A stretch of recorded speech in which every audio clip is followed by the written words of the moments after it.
नमस्कार। कक्षा 10वीं विषय सामाजिक विज्ञान अध्याय 2 संघर्षकालीन भारत 1206 ईस्वी से 1757 ईस्वी तक। भाग 1 दिल्ली सल्तनत 1206 से 1526 ईस्वी के मध्य। हमने इस पाठ से पहले स्वर्णिम भारत प्रारंभ से 1206 तक के बारे में पढ़ा, जिसके अंतर्गत 16 महाजनपद कालों के बारे में, राजस्थान के प्रमुख 4 जनपदों के बारे में और विभिन्न प्रकार के वंशों के बारे में जिनका साम्राज्य हमारे देश के अंदर रहा, जिसमें हमने मौर्य वंश, शुंग वंश, सातवाहन वंश, गुप्तवर्धन वंश, चोल वंश, चालुक्य, पल्लव, पाल, प्रतिहार, राष्ट्रकूट, ऐसे अनेक प्रकार के वंशों के बारे में और उनके साम्राज्य के बारे में पढ़ा। कुछ ऐसे आक्रमणकारी भी हमारे देश के अंदर आए, जैसे शक, हूण और कुषाण, इसके बारे में हमने अध्ययन किया और उनका हमारे यहाँ के शासकों ने कड़ा मुकाबला भी किया। आइए आज हम पढ़ते हैं दिल्ली सल्तनत के बारे में, किस प्रकार से कौन कौन शासक हुए और किस प्रकार उन्होंने शासन किया और हमारे यहाँ के शासकों ने उनका किस प्रकार से संघर्ष किया, इसके बारे में अध्ययन करते हैं। दिल्ली सल्तनत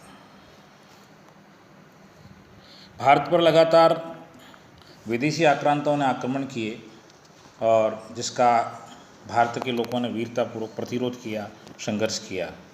भारतीयों ने प्रारंभिक अरबी और मुस्लिम आक्रांताओं को पराजित करके यहाँ से खदेड़ने का काम किया।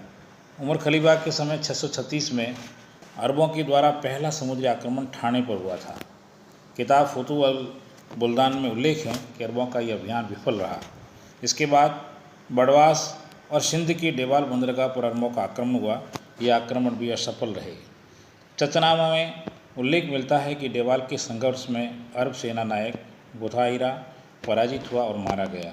इस प्रकार इसके माध्यम से हमको समझ में आता है कि समुद्र के द्वारा 636 में जो पहला आक्रमण हुआ और उसके बाद और भी आक्रमण हुए, सभी आक्रमणों में उन अरबी लोगों को असफलता प्राप्त हुई, अर्थात उनका संघर्ष बेकार गया।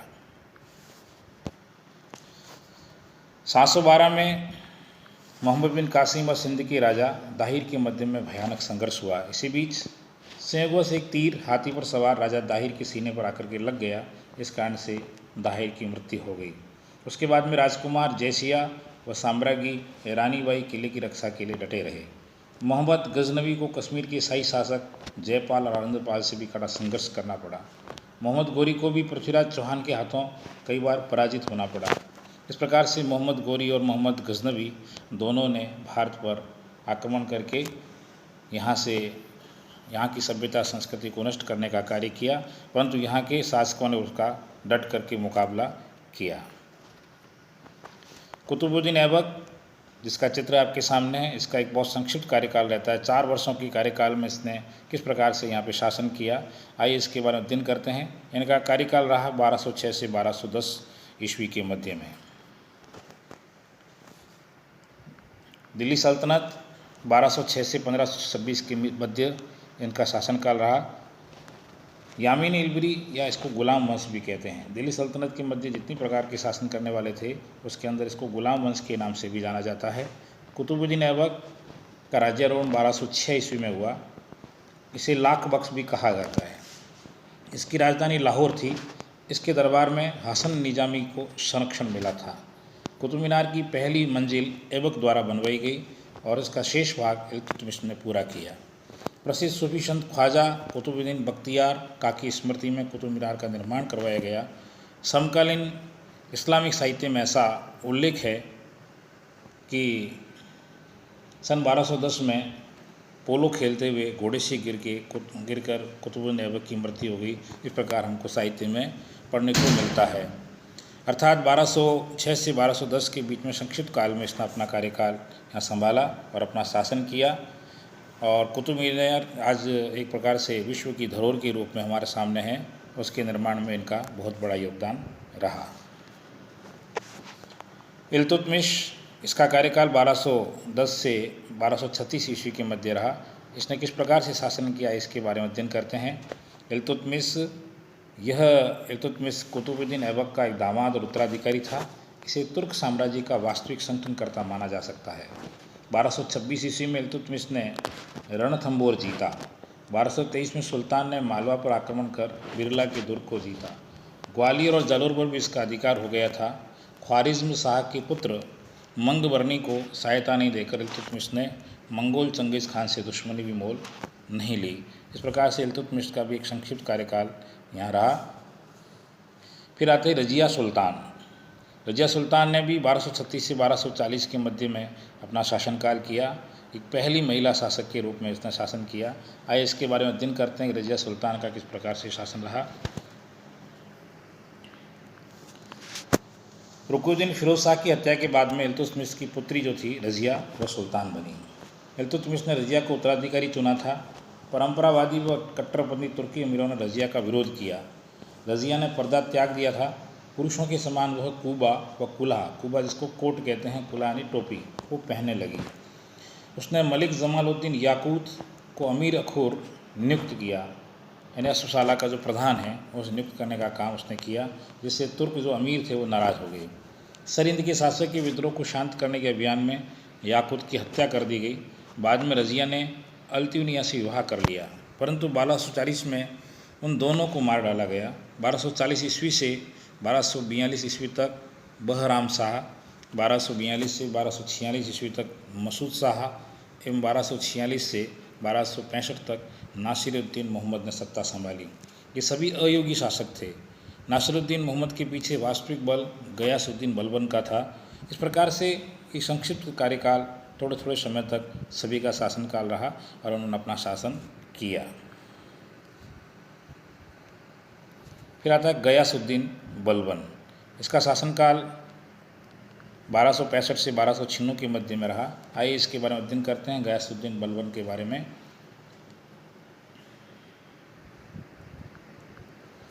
उलुग खां, इसको बलबन कहते हैं, इल्तुतमिश के चहलगामी नामक तुर्की दासों के प्रसिद्ध दल से संबंधित था। वो 1265 ईस्वी में ये गद्दी पर बैठा। मंगोलों का सामना करने के लिए एक सैन्य दीवान आरिज को पुनर्गठित किया। उसने सिजदा और पाबोश यानी सम्राट के सम्मुख झुक करके उसके पैरों को चूमना, इसकी प्रथा को दरबार में शुरू किया। जैसे सम्राट के सम्मुख कोई व्यक्ति जाता था तो सम्राट के सामने झुकना और उसके पैरों को चूमना, इस प्रकार की प्रथा उसने शुरू की, जिसको सिजदा कहा जाता है। बलबन दिल्ली सल्तनत के प्रशासनिक ढांचे के निर्माताओं में प्रमुख था। उसने शत्रुओं के प्रति लोह और रक्त की नीति अपनाई। तो ये प्रश्न भी आ सकता है कि लोह और रक्त की नीति अपनाने वाला शासक कौन था? वो था बलबन। पूरा नाम था गयासुद्दीन बलबन। ये लोह रक्त नीति क्या थी? इसमें पुरुषों को मार दिया जाता था तो बच्चों और स्त्रियों को गुलाम बनाने का काम किया जाता था। 1286 में बलबन की मृत्यु के बाद अमीरों के दलीय संघर्ष में खूनी रूप ले लिया। क्यूमर्स का वध कर 1290 ईस्वी में जलालुद्दीन खिलजी ने स्वयं को सुल्तान घोषित कर दिया। बलबन के बाद में जलालुद्दीन खिलजी वहाँ का सुल्तान बना। बलबन के कार्यकाल में उनका एक राजत्व सिद्धांत बहुत प्रसिद्ध रहा है। बलबन की मान्यता थी कि राजा पृथ्वी पर ईश्वर का प्रतिनिधि है। राजा साधारण जनता से अलग व्यक्तित्व है। वह ईश्वर द्वारा प्रदत्त गुणों से युक्त है जो उसे शासन करने की शक्ति प्रदान करता है। ये बलबन का राजत्व सिद्धांत था। तो प्रश्न आ सकता है बलबन का राजत्व सिद्धांत क्या है? तो बलबन की मान्यता के आधार पर सारा वर्णन हमको करना है। बलवंत वर्ग अमीरों के विद्रोह से परिचित था, इसी कारण उसने दरबार में कठोर अनुशासन बनाए रखा। कानून व्यवस्था की स्थिति को व्यवस्थित करना, चोरों डाकुओं का दमन, राजपूत जमींदारों के शासन विरोधी विद्रोह को कुचलना उसके प्रमुख कार्य थे। इन सब प्रकार से सब बातों से परिचित होने के साथ साथ उसने अनेक प्रकार के ऐसे कठोर अनुशासन को बनाने में अपनी महत्वपूर्ण भूमिका बलबन ने निभाई। फिर आता है जलालुद्दीन फिरोज खिलजी। इनको खिलजी वंश का प्रथम शासक भी कहते हैं। 1290 से 1296 तक इनका शासनकाल रहा। आइए अध्ययन करते हैं इनके शासनकाल में कौन कौन से कार्य किए।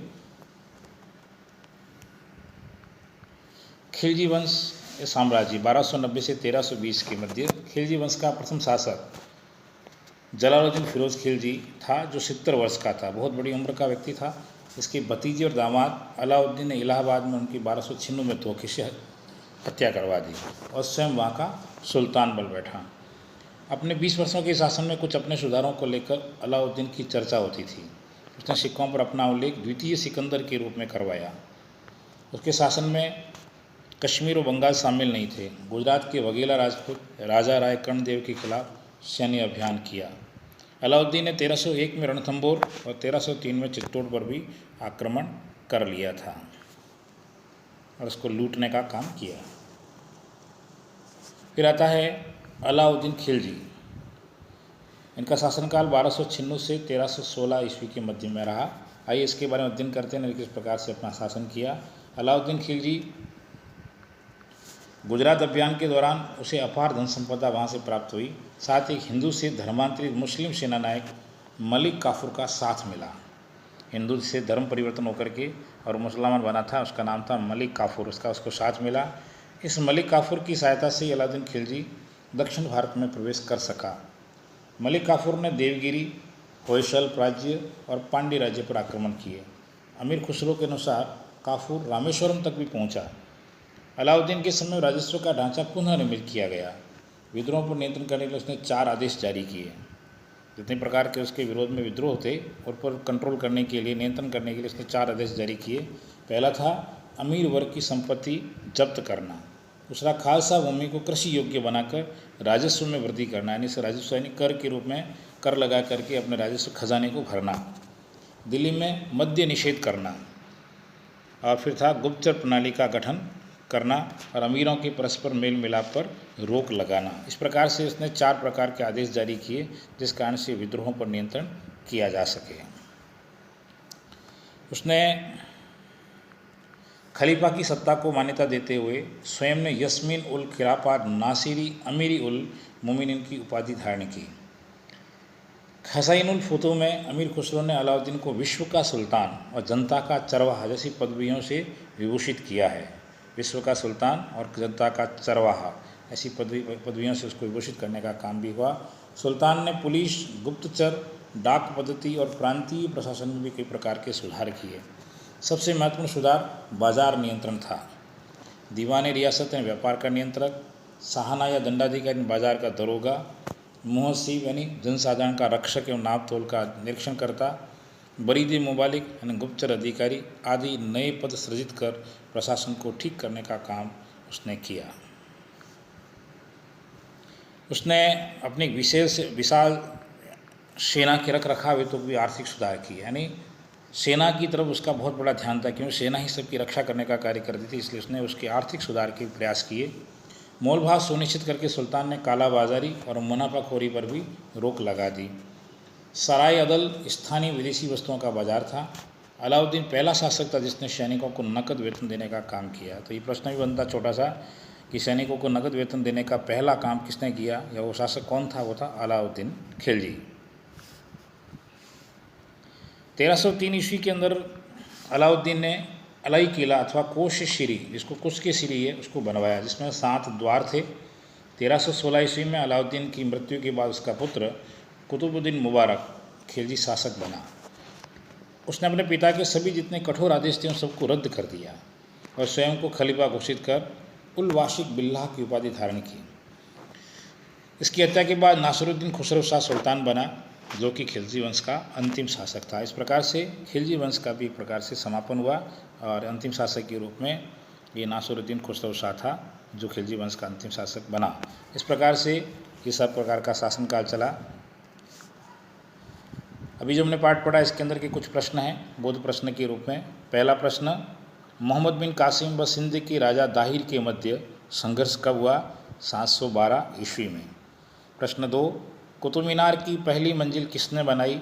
कुतुबुद्दीन ऐबक ने। प्रश्न 3, इल्तुतमिश की पुत्री का क्या नाम था? रज़िया सुल्तान। सम्राट दरबार में सम्राट के सम्मुख झुककर उसके पैरों को चूमने की प्रथा किसने प्रारंभ की? गयासुद्दीन बलबन ने। खिलजी वंश के प्रथम शासक कौन थे? जलालुद्दीन फिरोज खिलजी। इस प्रकार से ये छोटे छोटे प्रश्न बना करके मैंने आपके सामने रखे हैं। आप भी इसमें के अंदर से अध्ययन करते हुए अनेक प्रकार के ऐसे प्रश्न बना सकते हैं जिससे पाठ को सरलता से समझा जा सकता है। गृह कार्य के रूप में प्रश्न है, गुलाम वंश का अन्य नाम क्या है? रज़िया सुल्तान ने याकूत को किस पद पर नियुक्त किया था? लोह एवं रक्त की नीति को लागू करने वाला शासक कौन था? बलबन के राजत्व सिद्धांत के बारे में लिखिए। खिलजी साम्राज्य के बारे में संक्षिप्त में टिप्पणी लिखिए। ये 5 प्रश्न गृह कार्य के रूप में हैं, इनको करें और पाठ को सरलता से पढ़ते हुए, स्वाध्याय करते हुए और समझने का प्रयास करें। नमस्कार।